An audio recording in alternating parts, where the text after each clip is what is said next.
Do you see blockchain and crypto development as a national security issue? Absolutely, I do. And if we don't create the environment where it happens here and it happens elsewhere, I think it fundamentally weakens America. Hey there, I'm Kyle Samani, a co-founder and managing partner at Multicoin Capital. Before we jump into this really special episode with Senator Hagerty from Tennessee, I wanted to share some really important news with you all. The Sentinel Action Fund is a super PAC that's focused on using an innovative ground game strategy to elect pro-crypto conservatives to the U.S. Senate.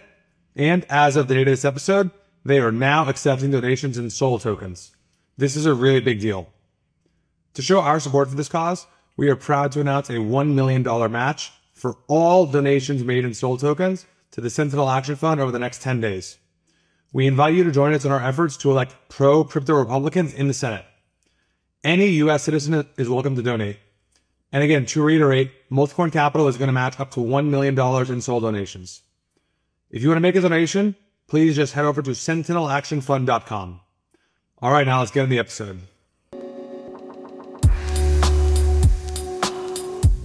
Senator Hagerty, welcome to Validated.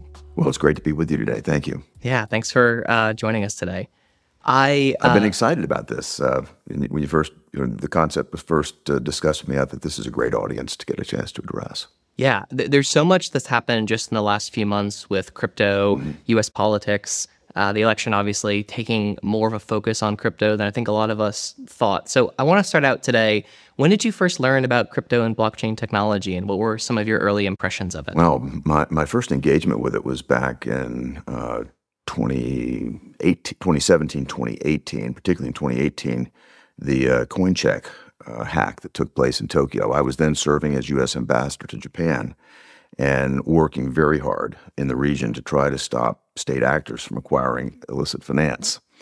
And I was reading the newspaper that morning. Above the fold, here's the announcement that when converted into U.S. dollars, over $500 million had been heisted overnight. And we were literally working our hearts out to block, in sometimes high single digits, double-digit teen numbers, in terms of millions of dollars of currency moving, for example, ship-to-ship transfers of coal that were taking place where, the North Koreans were trying to obtain hard currency from China or other actors. And to see that size heist take place with that sort of speed and momentum, very, very concerning to me. What I found out was there were 39 wallet shops operating in Japan at that point in time. 19 of them were in an applied for status. This one was one of those. 20 had been actually approved. And interestingly enough, the amount of cryptocurrency that the CoinCheck founders had, on account, basically, was adequate when they took into account the appreciation that took place over the next couple of months. That was adequate to reimburse everybody that lost funds. Yeah. So in some respect, no pain, but absolutely a huge concern of mine because of the ability for a state actor in that situation to obtain currency, to obtain funding for their illicit activities. I remember speaking with Stephen Mnuchin, who was then the Secretary of Treasury, what do we do about this? And really, my initial focus, and I feel like this is the case with a number of my colleagues today, was concern around fraud. And it was following that I dug in more and more and realized the potential of this new technology. And as I realized, we've got fraud, we've had illicit financing since the beginning of time. We need to figure out how to deal with that, deal with it responsibly. But I have colleagues today that only see fraud, and somehow they've been able to only see that with respect to cryptocurrency. We've got a huge education challenge ahead of us. But some of my colleagues, as you know, feel like this is an angle, the fraud angle is a way to move people onto legislation that really is intended to adopt a central bank digital currency. Yeah. That is the last thing I think we need as a nation. I think it would be very detrimental to our economy, to the dollar, and certainly to innovation in this space. So this is something. This Trojan horse of illicit finance is something we need to deal with. Yeah, I think it's interesting you talk about that as your entry point into crypto. I think people would be surprised to learn that you got into this space initially as a response to national security issues, right? Mm-hmm. North Korea, money laundering, those sorts of things. But as you dug into the technology, you saw the power and promise of it. as you mentioned, there's many of your colleagues in the Senate, as well as folks in the House, who came to a very different conclusion. We were talking on the show with Rep. Foster just a few weeks ago, and one of the things he was pushing very hard for is central bank digital currencies, where every wallet has KYC enforcement on it. There's perfect traceability and government insight into all funds that move. There's government-mandated decryption keys. I think, there's one way to look at it from that perspective that says safety is paramount, safety is important, we should have these type of tools. On the other hand, we have cash, we have all these systems, we have systems of privacy in the United States. So how do you think about the balance between controls on illicit finance and privacy, freedom, personal responsibility, those sorts of intersections? Well, the latter certainly weighs heavily for me. Yeah. One of the reasons I ran for the United States Senate was a desire to bring the power of government back to the people, rather than empower the government to dominate the people. If you think about the government's abuse of the systems, whether it be Operation Choke Point, Choke Point 2.0, meaning, you've got bank regulators right now telling banks that they don't like cryptocurrency, they don't like the fact that there might be a counterparty, and what you see is the debanking of anybody with a crypto account or any entity that would like to use the banking system in a reasonable manner, in my view. We've seen this happen with industries that fall out of favor. One of my friends runs the largest private prison business in America. Again, when I was serving as the U.S. ambassador to Japan, I got a call from him. He basically said he'd been debanked here. If you think about the amount of capital that is required to build a prison, that is a very serious situation. I asked him how soon he could get on a flight to Tokyo. He was there the next week. He was able to address his immediate financing concerns there, but this is absolutely not the way things should work in America. You shouldn't have an industry that somehow becomes politically disfavored be choked off from the financial system. And I think we all rightfully are very concerned about that happening because we've seen evidence of it happening before. Yeah, I mean, we just saw that in my home state of New York just recently with the Supreme Court and, situations there around insurance companies being forced to no longer service certain clients. Yeah, it's unbelievable. And we've seen it also happen directly with the crypto industry. Yeah. If you think about what happened with Silvergate Bank, with Signature Bank, both of those banks had very large transaction processing systems that were used by the crypto industry, and they were essentially shut down by the FDIC. Barney Frank, a board member on Signature Bank's board, said that there was no reason to shut Signature Bank down, but certainly he seemed to feel that it was targeted because of their role, their prominent role that they played in the crypto space. Yeah, so we are speaking just a few days after the Supreme Court overturned Chevron deference, right? A philosophy that to overly generalize the principle, courts were supposed to defer to agencies when the rules and mandates from Congress on a specific piece of legislation or interpretation of a rule was ambiguous. That has now been reversed, and so there's a few different ways to look at this. I think a lot of folks in my industry see this as a real important turning point for the ability for founders to actually build blockchain products and crypto products in the United States.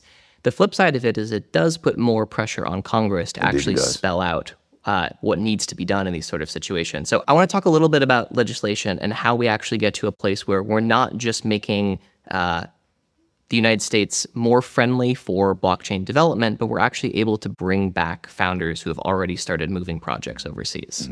I've been very concerned hearing exactly what you're talking about. The notion that founders would find a more favorable environment in Europe than the United States is just anathema to me. I mean, you're talking to a person, and I think this has been an advantage of mine, but I've been a lifelong business person. I started my career at the Boston Consulting Group. I went into venture capital, then private equity. I've seen the power of innovation, and I feel that it's a huge competitive advantage for our nation to have the type of technological innovation that's resident here. And the last thing we should be doing is creating an uncertain environment and one that would actually push that type of innovation offshore and overseas. Yet that's exactly where we find ourselves today. Yeah, and I mean, just to speak for this, I mean, Japan has actually built up an incredibly robust framework to attract Web3 founders. I know 3 individuals who are U.S. citizens who have left the United States to go found their projects in Japan because politically stable, financially maybe a little less stable, but better options than are out there in other jurisdictions. And they found a very warm government reception to those types of activities. At the same time, I don't know a single lawyer that would allow a U.S. citizen to launch a blockchain project in the United States. Yeah. And so I think there's sort of two pieces that are worth talking about on the legislative front. Mm-hmm. One is playing defense to, the like Fit 21 getting through, the repeal of SAB 121, which was unfortunately vetoed, but still an important signal for where the legislative branch is willing to take stuff.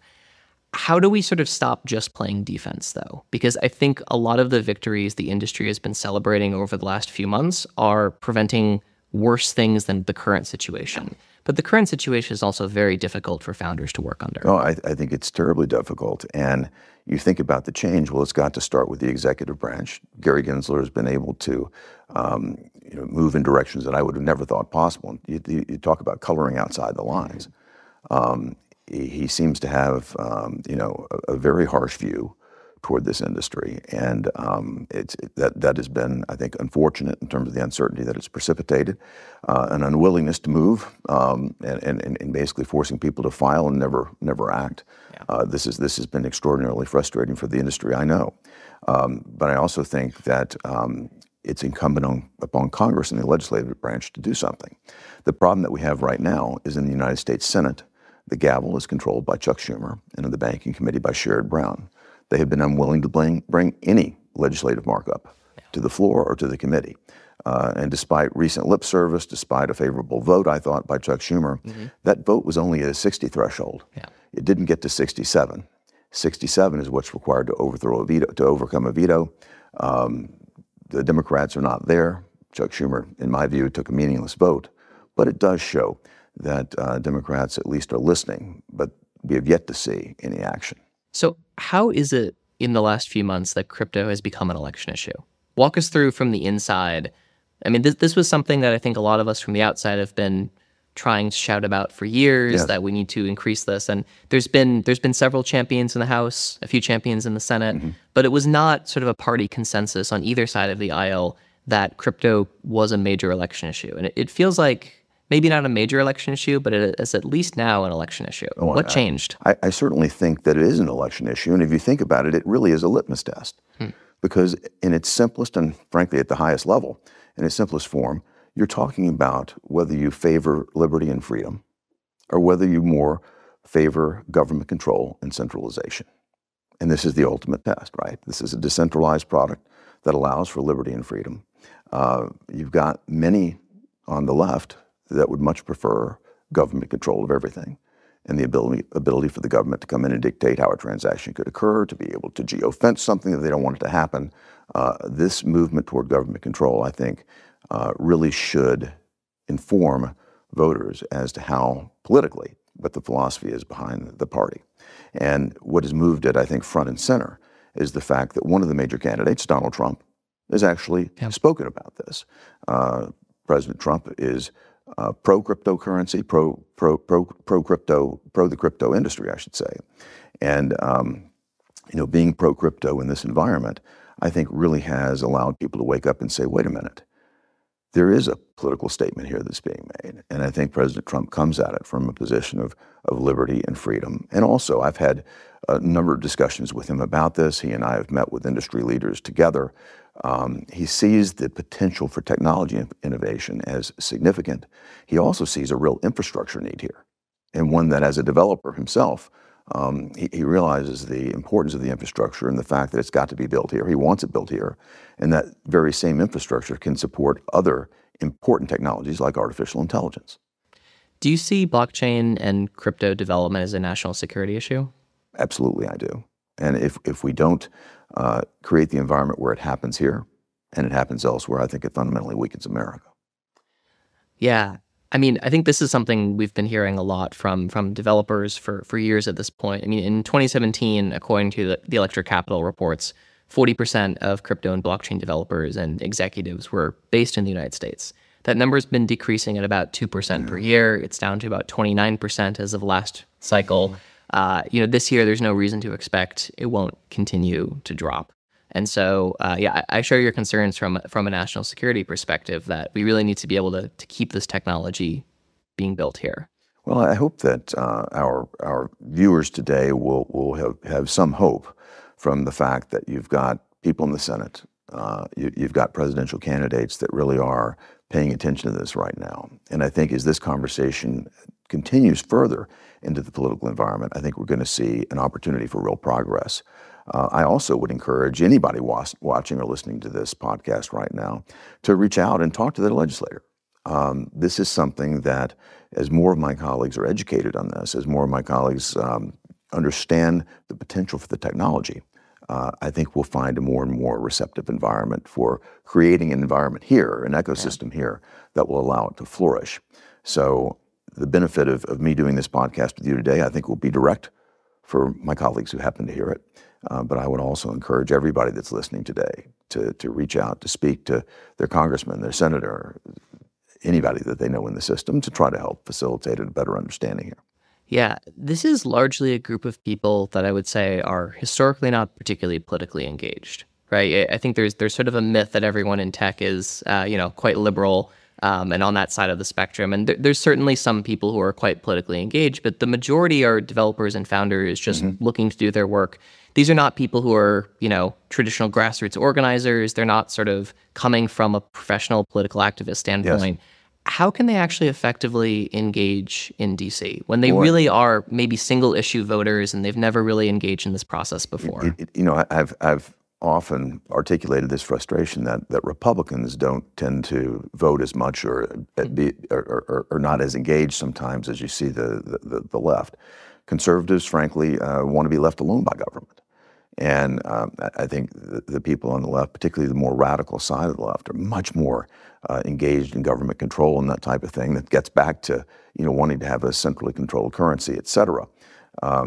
This is an issue where I think the real crux of it, the love of freedom and liberty, is something that's going to be on the ballot this year. Because if we don't get it, if we don't change the Senate, if the gavel stays in Sherrod Brown's hands, Chuck Schumer still maintains control, I don't see the recent lip service that's being paid translating into anything. Yeah. And what I'm deeply concerned about is even more power to those on the left that would like to see legislation like that Elizabeth Warren is proposing, that would be devastating to this industry. It would have the exact effects that you're concerned about in terms of pushing innovation offshore. And I think it would have much broader effects for the American innovation economy were it to take place. So the Pew Research shows about 23.5 million Americans have self-reported exposure to crypto. The Coinbase numbers are somewhere around 50 million, so it's somewhere in that range. But even if only a small percentage of that are single-issue voters, that is a substantial portion of the electorate. What would you say to people that would say, look, this is an election issue. These are campaign promises. There's been years of both parties to do something about crypto, and we've seen very, very little movement. How would you respond to people who say, this is great, but come January 2025, no matter who wins, it goes back to being a back burner issue? I doubt that it will be. And I think if you look at my evolution of understanding this issue, it might be a case in point. As I said, my first encounter with the industry really was back in 2018, with a massive hack that took place in Tokyo while I was serving as ambassador. But digging in, learning more about it, particularly given my business background, the ability to appreciate the potential of this technology and the enormity of it. This is something that my colleagues will evolve along the same line, maybe not as quickly as I have, but I think we can get there. And it's already begun. The industry also has changed its posture. I was at the Consensus Conference just a few weeks ago in Austin. There is a much greater desire to engage than was the case 2, 3, 4 years ago.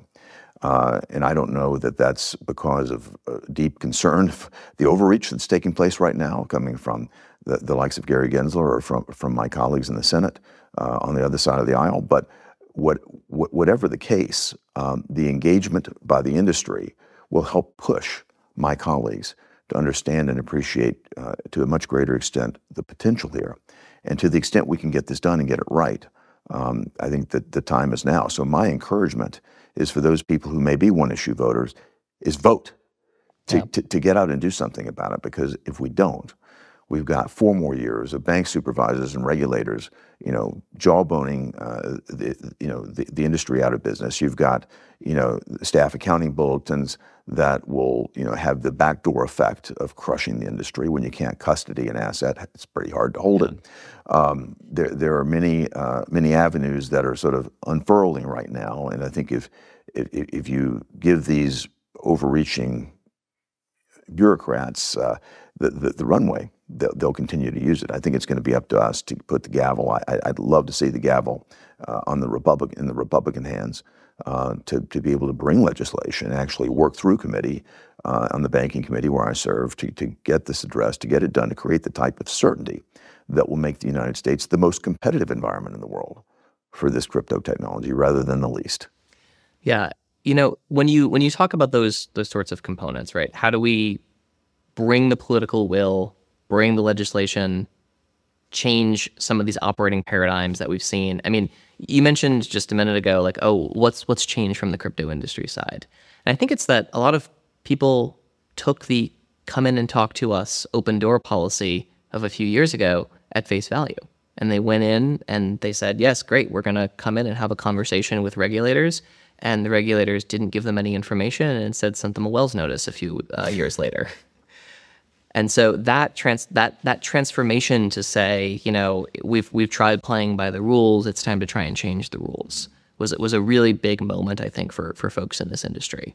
But speaking of changing the rules, one of the components right now that I personally see as very important for the United States in the future is stablecoins. Mm-hmm. As you mentioned before, you are not a fan of central bank digital currencies. I think a lot of folks in the libertarian space for blockchain are also not a fan of central bank digital currencies. But 19 of the 20 largest economies have active CBDC pilots that they're exploring. The United States really does not. And so the question is, if not CBDC, how do we keep US dollars able to move with functionally instant finality and continue to be the global liquidity and global reserve currency layer? I think you just answered it. It's a dollar-denominated stablecoin.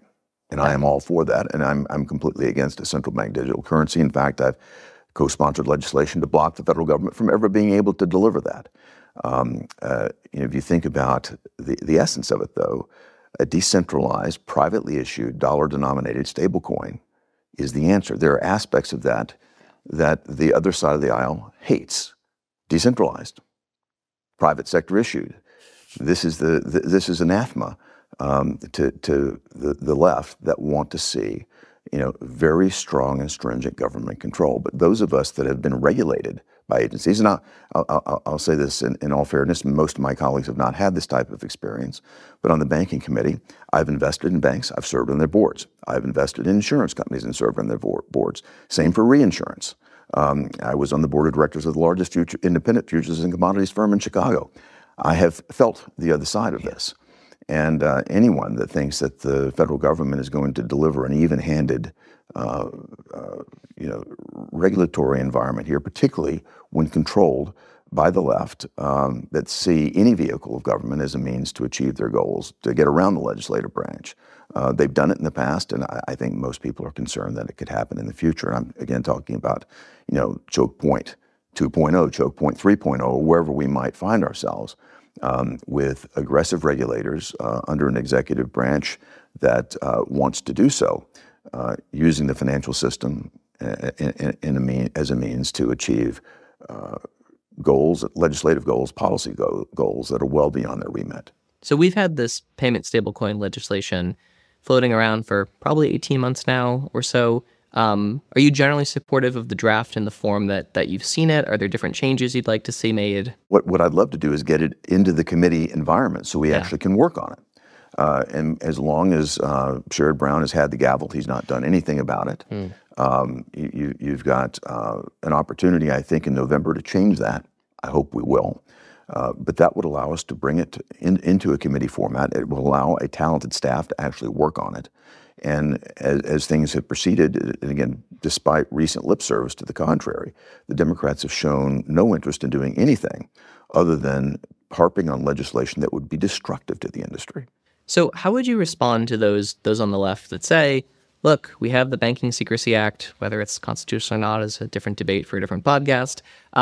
But we have SARs that have to be filed for any transaction over a certain amount. Why is it so ridiculous to apply this to digital currency? We already apply it to all the centrally transferred currencies in banks. But because you just said the key point, central banks and centrally transferred currencies. This is a fundamentally different animal here. We're talking about a decentralized currency. It's something that they need to understand. I think that the FIT 21 structure actually is an interesting piece of legislation because it understands how the ecosystem evolves. Yeah. And it starts out in an SEC-regulated environment for the issuance, but once it's become decentralized, it moves into a commodity environment under the CFTC. It's that type of thoughtful approach that's going to be necessary to deal with this. And we can't come back in and just utilize old rules that don't fit the technology or try some typical Washington one-size-fits-all. Yeah. And the legislation that has been proposed, while it may sound good to those who are concerned, again, about illicit financing activity, will be absolutely and utterly destructive to the underlying technology. I completely agree. That being said, the example that always gets brought up is North Korea, right? That I think we can all agree that them being able to acquire large amounts of hard currency, digital currency, diamond, gold bullion, whatever it is harmful to U.S. national security. At the same time, just as you've said, I think very few people want the government in my wallet, watching every transaction, monitoring every activity that I go. So where do you personally draw that line and that balance? What kind of safeguards are important to make sure that the U.S. foreign and national security interests are protected, but also that U.S. citizens and those in the United States are able to transact in ways that they feel safe and secure about, not from a compliance standpoint, but from a, this is my money, I'm allowed to do what I want with it standpoint? Well, speaking of the North Korean regime, they've been in business, the Kim family's been in business since the 1950s. And they are, in my view, a criminal operation. Criminal operations have always been able to find ways to finance themselves. It's incumbent upon us to address the technology and to do everything that we can to block it, no matter what form. So I don't think this is something new that's just evolved with the advent of cryptocurrencies. I think it's something that poses a new challenge to us. But we've been dealing with entities and institutions like the North Korean government for decades. And we will continue to deal with those sorts of institutions. And I don't think we should think that one particular technology is going to be the key or the downfall to addressing all of that. Just to put that one into context. What it does, I think, is it puts more responsibility on us to deal with it. And as a legislator, I came to Washington to get something done for America. I certainly came to Washington to make America the most competitive, the most attractive economy in the world. And when I see, a key element, a key component of where we have such potential to hold competitive advantage being pushed offshore, I naturally want to do something about that. Yeah. And I think more and more of my colleagues are seeing it that way. I wish it weren't a partisan issue, but it certainly seems to be. And again, I think it gets back to those very basic dividing lines between liberty and freedom on the one hand, and centralized control on the other. And we have we have the left that just seems hell-bent on utilizing any vehicle of government to achieve objectives, whether it be climate-related or you pick your industry that you don't like today, just to stop you from using a currency to purchase an item that they may dislike or prefer to deal with, since they can't get something passed legislatively, to just deal with something administratively.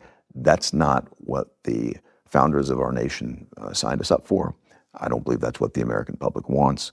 And again, in November, we'll have an opportunity to voice that opinion. And I hope those, even if they are single issue voters, if this is what you care about, you're going to have an option, you're going to have a chance in November to do something about it. The polarization is one that I think worries a lot of people in the industry, because what they view this technology as is fundamentally pro-American. And when that ends up being bundled to one political party, there's this sort of thing where we like to talk about the U.S. as having two parties, but we really only have one party. We have two factions, right? The party is capitalism, and we have two different expressions of it. One which is tightly controlled capitalism, one which is a much more free form of capitalism. But when you start to break these things down around party lines, it can be really scary to players in an industry to say, so does this mean that, if another party is in power, suddenly my industry's on the chopping block again, and that we have to continually push to keep one particular party in power that's the most friendly and favorable, and of course over time those positions may shift. So how do you think about the polarization that's been happening, where I think a lot of people who are in the center feel very lost right now in terms of they feel that the Democratic Party has moved too far to the left. They feel like the Republican Party has moved too far to the right, and they sort of feel very homeless and lost in the middle. Well, I certainly appreciate the concern you raise, and I hear it very often. I would say that I think the social media platforms have done a lot to polarize America. It gets down to the algorithms that underlie them. But if I step back for a moment and just respond to what you said, I do believe that capitalism is the most effective economic system in the world. We've demonstrated that. My colleagues that feel differently, need to study history a little bit harder, because Marxism has not worked in practice yet. I see many aspects of that creeping into our system from the standpoint of having a great bumper sticker type of slogan. I understand how it can be an interesting means of gaining support during an election season, but it certainly is not practical, nor is it pragmatic, and it does not advance America's interest to push this sort of Marxist angle on our economy and on our people. With respect to the polarization, I think what we need to do is, again, listen to one another and engage. You mentioned earlier the notion that the door was open to the regulators and they get a Wells notice when industry participants go to see them. I'll say this: my door has been open to people in the industry, and every time I engage with leaders in your industry, I learn more, and I feel like it helps advance the ball. If we could get back to an environment where we would actually put legislation into the committee, in the banking committee format, and be able to have our staffs engage with the industry and that type of thing, we would get Washington working again. Now, what has been happening, and I regret to say this, I serve on the Appropriations Committee. The appropriations process is broken in Washington. Yes, it is. And what has happened is we've had these large omnibus bills. My first 2 years there, even though I was on the Appropriations Committee, we didn't meet. Omnibus bill was passed that I wasn't engaged in. This was all done behind closed doors. And that's not what the American people want to see. We're moving in the right direction in the appropriations arena. And I think people will be encouraged by the fact that I am the ranking Republican on the Financial Services Subcommittee of the Appropriations Committee, which means I have jurisdiction over both the CFTC and the SEC. And I've had the opportunity to bring Gary Gensler before me in answer for the wasting of resources on enforcement actions that have no chance of actually succeeding. But he's burning staff time, he's burning resources, when that resource could much more better be deployed in providing certainty and creating the right ecosystem for the crypto industry that would benefit America. Yeah. That conversation has taken place. Look it up online if you'd like to see it. We need more of that. We need the system to function again. And as I said, I think we're moving back in the right direction. We need to be deliberate in the legislative branch of making that happen. When Russia invaded Ukraine, Ukraine used to be a hub for blockchain development. It was really in Eastern Europe. It was where most of the developers lived, and now they've all left. They've gone to other places. But one of the commonalities there is they were able to get up and leave so quickly when the tanks started rolling in, because they held their money in digital assets. There's a whole reason for this. There's parts of this was they didn't have a ton of confidence in the Ukrainian central bank, but it was also this sort of pervasive fear that they lived with the possibility of invasion. And, it's one of those interesting things where you don't necessarily think about people in Venezuela as US dollar hungry, but they are. And stablecoins are filling a void for those individuals that they can't necessarily get through local economic systems. You go to Hong Kong and even in mainland China, and the influx of crypto there is palpable. It is, we think of these systems as the great firewall that's impenetrable, but there actually is a huge amount of cryptocurrency adoption very quietly in China. So how do you think we can balance the sort of, I'd say, like large national security issues, which put places like Venezuela on gray lists and sanctions lists, but give citizens potentially access to dollars through things like stablecoins as ways to potentially flee hostile regimes. What is like the right balance there? Because in a typical regulatory structure, there's no room to say, oh, if I'm a citizen of Venezuela, I can open up an account with HSBC or Chase and deposit money and get US dollars and build my exit strategy. Yeah, the know your customer and anti-money laundering rules that we have in place now are there for a reason. Yeah. And long established. I think we're going to have to find ways to modify those rules to address the fact that this is a fundamentally different asset class. But it's something that we're going to have to take into account because the reasons and the rationale still are still present. You get back to our conversation on North Korea, we still have to be able to address illicit finance regardless of the type of currency that's being deployed. So I think there are brilliant people that are involved in this industry. I'd like to see more of them reside here in America. But as we do, as we continue to think about that from a regulatory standpoint, and again, it's going to require much greater engagement between legislators and the industry, between regulators and the industry to get this right. But I think it's something that if we don't have that level of engagement, you're going to wind up with the types of legislation that we've seen come down the path already that would be absolutely disruptive to the industry because they so overwhelmingly favor or so overwhelmingly occupy themselves, I should say, with the illicit financing concerns that they are destructive to the underlying industry that they're meant to regulate. Yeah. At previous points in U.S. history, we have undergone capital repatriation programs where we say, hey, you're a company, you have lots of U.S. dollars abroad, we're going to let you bring those back on shore at a lower tax rate. There's some people who floated the idea that it's time to do something similar for crypto founders, to say that there should be a process where, existing U.S. citizens who are abroad, there's a safe harbor provision where they would be able to come back and continue building these types of companies in the United States. Are you generally supportive of those types of measures? In fairness, I haven't looked at the measures or the proposals. I saw what happened in the 2017 tax cut that actually had the effect of repatriating a tremendous amount of capital back to the United States. Yes. So broadly speaking, I'm for anything that gets more capital back here. Again, I'd have to look at the details of the legislation that you're talking about, or the proposal to properly answer it. The debt is a hot topic in crypto. I think the vast majority of people who own cryptocurrency, engage in the industry, work in the industry, are concerned about the national debt. Bitcoin very famously began with the crash of the U.S. economy in 2008, 2009, and as a hedge against the idea that we cannot continue printing money, we cannot continue running up the debt.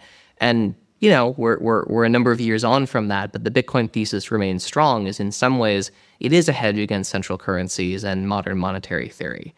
So what do you say to people who are sort of more libertarian leaning in the industry that say, look, when Democrats are in power, they spend more money and they raise the debt?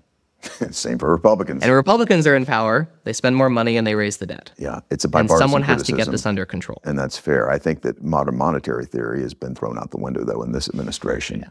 I think they believe that they could print money with literally no cost, meaning no inflation, and that's absolutely wrong. We've seen inflation at levels that we haven't seen in 40 years or further. So I think that has been debunked. What do we have to do? We've got to address it on multiple fronts. One, we have a huge spending problem in Washington. And we talk about discretionary spending and mandatory spending. There are large chunks of mandatory spending or spending that's been put into that category that have nothing to do with Social Security, Medicare, Medicaid, that could be addressed very, very quickly. And I think we've got to have the political will to do that, as well as looking at discretionary spending. There's a tremendous amount of waste, as you know, takes place. Look at some of the programs that came through with the pandemic. There's a lot of fraud that's there, and I think that's probably much higher during the pandemic than in normal cases, but it's very, very much prevalent, that needs to be addressed as well. But I also think that the most important aspect of this is that we need to get our economy growing again. And before the pandemic, and during the first several years of President Trump's term, we went on a deregulatory exercise that was extraordinarily successful. We did reduce taxes and brought in and increased receipts as a result of that. Despite what some of my colleagues say, we increased tax receipts as a result of that. And we saw our economy growing at twice the rate of any other major economy in the world. We've proven we can do it. We need to do it again. We need to get back in the energy business. We need to understand that there's a transition underway, that you can't just go in from a theological standpoint and start mandating things that the market won't buy or utilize. We've got to create certainty in markets like the crypto technology arena, and we've got to use a much lighter touch.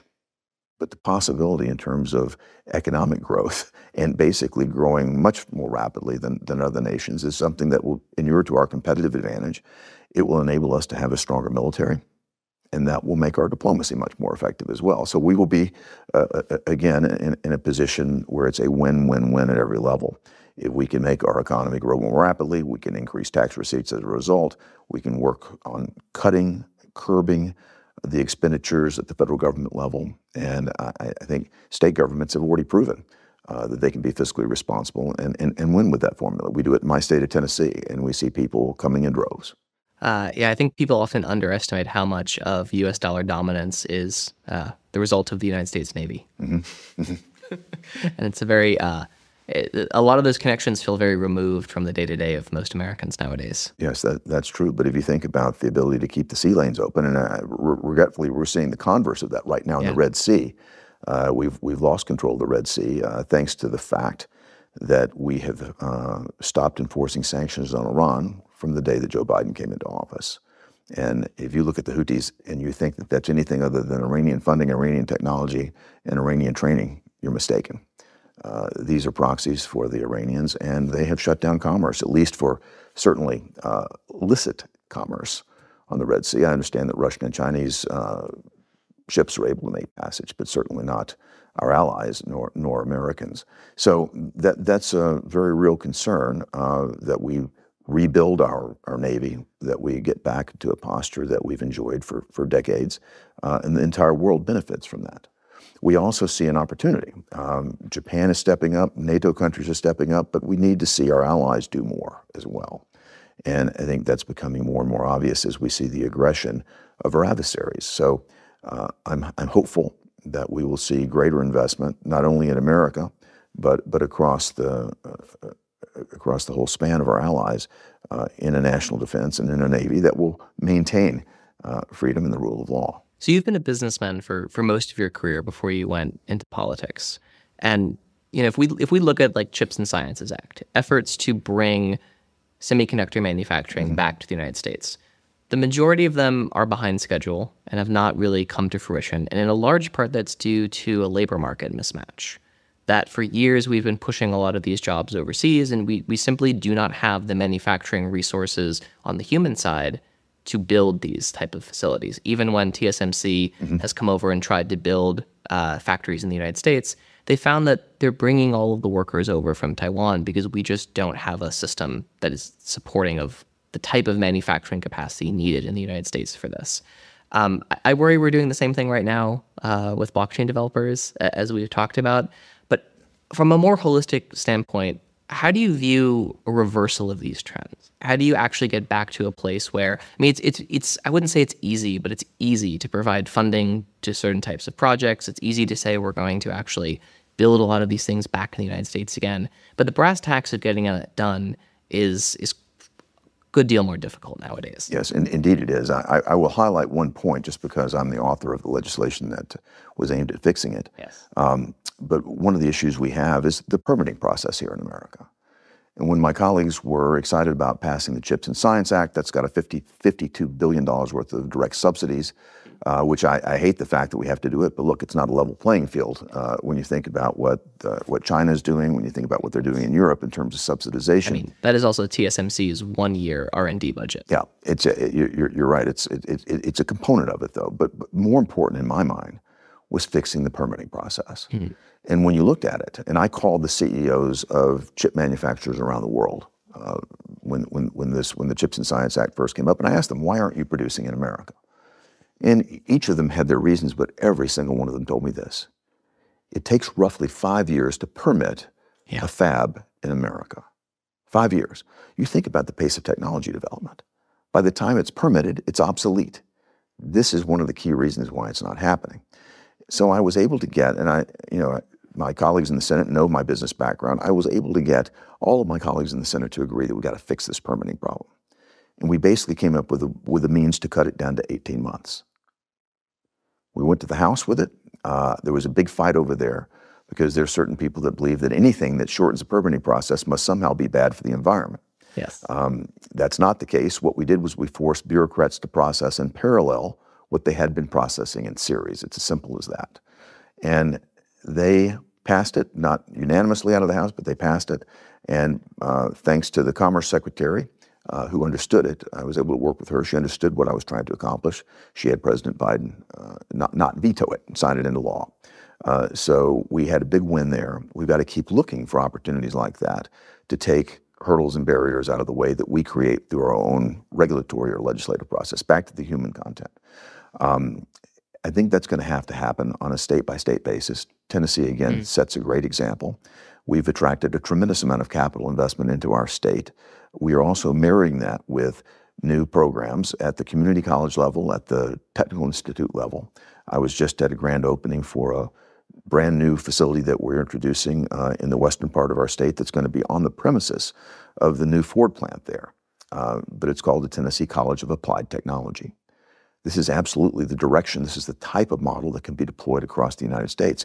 We have to get on it. We have to do it. We need to start inspiring kids when they're in middle school, certainly by high school, and we need to have a place for them to go to get the training. Yeah. So it's not going to happen overnight, but if we don't start, it'll never happen. And states like Tennessee are proving that it can. So I hope that other states will see this and that the laboratories of democracy will come together and, again, put us at the cutting edge. We know that people come here to innovate. But as you say, we need the manufacturing capacity and the human capital to deliver against that. And my goal is to make that happen as quickly as possible, and education is going to be the key to that. So one of the pieces I think that's like worth going back to a bit, because we've touched on this a few times, and I think it's one that folks in the industry see as a repeated thing that's thrown back at us, which is the illicit finance component. And this is sort of I'm sure a hard question to answer, but we implicitly design systems for a certain amount of fraud, right? Every business owner knows there's a certain amount of employee theft, there's a certain amount of shoplifting, there's a certain amount of accounting slack in the system, and the efforts to bring that to zero will be detrimental to the organization as a whole. And the goal is to minimize it, but is of course not to bring it truly to zero, because if you bring it truly to zero, shut the store, you can stop it. Yeah, right. It's sort of the argument of the only safe computer is one that's turned off, right? And clearly we're not going to turn off all the computers. So, how do you respond to some of those questions and criticism as someone who has been a businessman for most of their career? How do you navigate that both in sort of a business context, but now that you're on the other side in the political context, to build policies and regulation that accomplish national security goals, KYC goals to some extent, but also don't stifle business? Yeah, the concept of shrinkage is one I've been familiar with for decades. Yeah. I think most business people are. I think you highlight a point, though, that's instructive for me, and I think it's the benefit of having had this conversation with you, because there's more education that I could help my colleagues along with to understand this is just a practical aspect of doing business. I'd like to have the number be zero in terms of illicit finance, but there's an asymptote function here, right? And at some point, you're going to encounter so much friction that you'll shut the system down. Yeah. So I think you raise a very good point. It's one that I think would be conducive to not only education, but some analytics that would help me understand and better educate some of my colleagues on this issue, because if you think about the alternatives, certainly cash is used in many circumstances where there are illicit activities. I don't hear the same amount of outrage. I've also been through the process of assessing when a law enforcement has the appropriate authorities, they actually can see where a particular currency has moved, and it actually may be more beneficial than just cash. So there must be ways to have there's an educational opportunity here that I can see, even though I can't fully articulate it. But the way you constructed the question leads me to believe that this is something that we could address. Yeah, it reminds me a lot of every 15 to 20 years the FBI tries to make encryption illegal. right? This is a pretty reoccurring cycle, and we saw it come up in the early 2000s around we need chips for encryption that have backdoors And in that it. was back at the advent of the internet. They started this when we had, 64-bit encryption, and that was going to be too much. And now we're looking at quantum computing, and all encryption will be out the door. But I've seen that evolution take place. Yeah, and to me, there's a stark parallel between that and the question of self-custodying digital assets, because one of the things that's so interesting about blockchain technology is it is a true public ledger. We have never actually had a better system of accounting than a distributed global blockchain network, because anyone, whether it's Chainalysis or TRM, any of these sort of audit and financial traceability companies that operate on blockchains, they have perfect access to data. Yes. It is all by default public. They don't have to go subpoena banks for records. They can just look at the chain. And so you have to think that many of these goals may be able to be accomplished without actually providing backdoors and making self-custody while it's illegal, the same way that the intelligence agencies are largely able to do their work based on metadata and not content. Mm-hmm. Well, I think probably the last question for us today is, you spend most of your life in the private sector, and you decided to make the jump into the public sector at what I think many people would call a tumultuous time. I think many of us were not looking around the U.S. government in the sort of 2014 to 2016 range, let alone now being a member of the U.S. Senate and saying, I want that. So walk us through a little bit of your decision-making process to say, you've been successful, I'm sure you've had a very nice life. Why take on this public service burden at this point? Well, one, I'd say it's not a burden. It's a great honor. To represent the people of my home state of Tennessee is a tremendous honor, and the trust that they have been willing to give me to represent them is something I don't take lightly at all. What brought me to the point of deciding to step into this arena was a phone conversation I had with then President Trump. I was serving as ambassador to Japan, and he called and said that Lamar Alexander, my predecessor, was going to be leaving, and I ought to seriously think about doing this. And I thought very hard about it. The real turning point for my wife and for me was looking at our 4 children and thinking that if someone who has benefited as much as I have from the greatness of the American system, I mean, I truly am, a part of the American dream, the first male in my family to graduate from college, someone who was able to change their stars. And, this was a chance for me to step up, to step into the arena and to give back. I knew it would be hard on our family. I didn't know how hard it would be. I'd be gone. I'd miss sporting events with my kids and things like that. But my sense was that if people like me just found it too inconvenient, if people like me would not make the investment, then what's going to happen to our nation? I think it was incumbent upon me to step up and give it a try. And I would say this as well, running for public office is the hardest thing I've ever done. And I've had a tremendous career, and I worked my heart out all along the way, and I've taken on hard challenges at every step of the way. This was the hardest thing that I've ever done.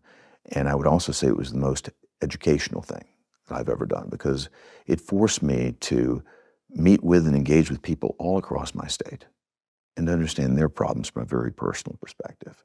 And it also gave me the hope that I actually could do something about it. And that's the challenge before us today, is to put people like me in a position to do something about it. And that's why I'm working so hard this year to try to change the control of the Senate, because I can do a lot more if we have the gavel, if we have control of the Senate, and we can actually move again back toward that business environment, that environment that actually supports the capitalist system in a way that allows it to do the good that it's capable of doing, rather than constraining it, which is, I feel, where we are right now. I don't think we're on the right path. Most Americans do not. And I'm willing to and ready to and look forward to the opportunity to work very hard to get us back on that path. What surprised you most about running? And now, having been in the Senate for a few years, what surprised you most about the Senate? Well, I think what surprised me about running was how hard it is to talk about yourself. And I'm from a part of the country where people tend not to do that. It's something that was uncomfortable for me, I would just say. But setting aside the efforts that one makes to be a gentleman in my context, to be a lady if it were another, it really requires you to get out and to think very, very hard about why you're doing it every day. Because if you're not inspired, you cannot make it. It is a hard task to run for office, particularly a statewide office. So that is something that you've got to remember every day. And I tell you, getting into the final months of my campaign, I needed to have one of my kids with me every day, at least one of them. And sometimes they were all there. But doing it together helped remind me why it was so important. It's their future and hopefully their children's future that I can have a positive impact on. The surprise that I've had since arriving in the Senate, and on the one hand, I think very positive. You don't see this on television because the revenue model of TV isn't to talk about what makes you feel good as much as it is what enrages you sometimes. But there are many areas where my colleagues and I agree. We actually do get things done. I would also say this, I've been deeply impressed, and this is a bipartisan comment, with how intelligent my colleagues are. We have different backgrounds, but I've been very impressed with the hard work and the intelligence of the vast majority of my colleagues. And I do think, even though we might disagree, we believe that we're there for the right reasons. And we're working on things that we believe fundamentally are going to be better for the nation, even though we might have a different lens through which we see that. So I have a great deal of respect for my colleagues individually. I wish we could get more done collectively together. That seems to be made far more difficult now by the media environment that we live in. And back to the point you raised, the polarization that drives. Yeah. Well, Senator Hagerty, thank you for joining us today. It's been great to be with you. Great to be with you. Hey there, it's Kyle again from Multicoin Capital. Before we go, I'd like to remind you to please visit sentinelactionfund.com to donate SOL tokens while our $1 million match is still live for the next 10 days. As we just heard from Senator Hagerty, the crypto industry is under attack in Washington, and we need to do everything possible to send the Senate's anti-crypto army home. To support the right pro-crypto policies and the confirmation of agency nominees that are going to treat our industry fairly, we need your help and we need to act now. Again, please visit sentinelactionfund.com to make your donation in SOL tokens, and Multicoin Capital will match up to $1 million. This opportunity only lasts for 10 days, so please go to sentinelactionfund.com to make your donation today. Thank you for your support.